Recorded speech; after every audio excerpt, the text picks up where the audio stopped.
झारखंड की राजनीति की नई धार बन रहे जयराम महतो अब विधानसभा में अपनी आवाज सुनाएंगे। खतियानी आंदोलन से लेकर सड़क पर आंदोलन तक की लंबी यात्रा के बाद जयराम महतो अब डुमरी विधानसभा क्षेत्र के प्रतिनिधि बनकर मुख्यमंत्री हेमंत सोरेन, पूर्व मुख्यमंत्री बाबूलाल मरांडी और चंपई सोरेन जैसे बड़े नेताओं के साथ विधानसभा में अपनी गूंज सुनाएंगे। यह जयराम महतो के लिए एक ऐतिहासिक अवसर होगा, जहाँ वे सिर्फ सड़क पर नहीं बल्कि राज्य की सबसे बड़ी पंचायत में अपने मुद्दे को उठाएंगे। जयराम महतो ने अपनी राजनीति की शुरुआत युवाओं, रोजगार और झारखंड के मूल मुद्दों पर फोकस करके की थी। उनका हर भाषण युवाओं के रोजगार, पलायन और झारखंड की पहचान से जुड़ा होता है। गाड़ी की बोनट पर खड़े होकर जनता को संबोधित करने वाला उनका अंदाज आज भी लोगों के दिल में बसा हुआ है। यही कारण है कि महज 2 साल में वह झारखंड के सबसे चमकते सितारे के रूप में उभरे हैं। विधानसभा चुनाव में उन्होंने बेबी देवी को 10,000 से अधिक वोटों से हराया, जिससे उनकी जमीनी पकड़ और सशक्त राजनीति इमेज का सबूत मिलता है।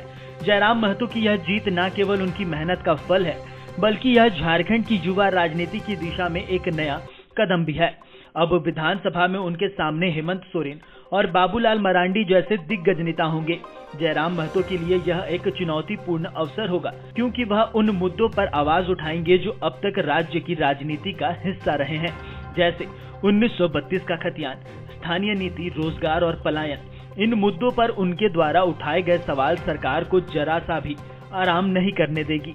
जयराम महतो के लिए यह पहला मौका होगा जब वह सदन में अपनी बात रखेंगे और अपनी धारदार आवाज से राज्य की राजनीति में हलचल मचाएंगे। जयराम महतो का चुनाव जीतना इस बात का संकेत है कि झारखंड के लोग अब युवाओं में नेतृत्व और बदलाव की उम्मीद रखते हैं। जयराम महतो के खिलाफ बड़े नेता प्रचार करने के बावजूद उन्होंने अकेले दम पर जीत हासिल की, जो उनकी जमीनी पकड़ और लोगों के बीच विश्वास को दर्शाता है।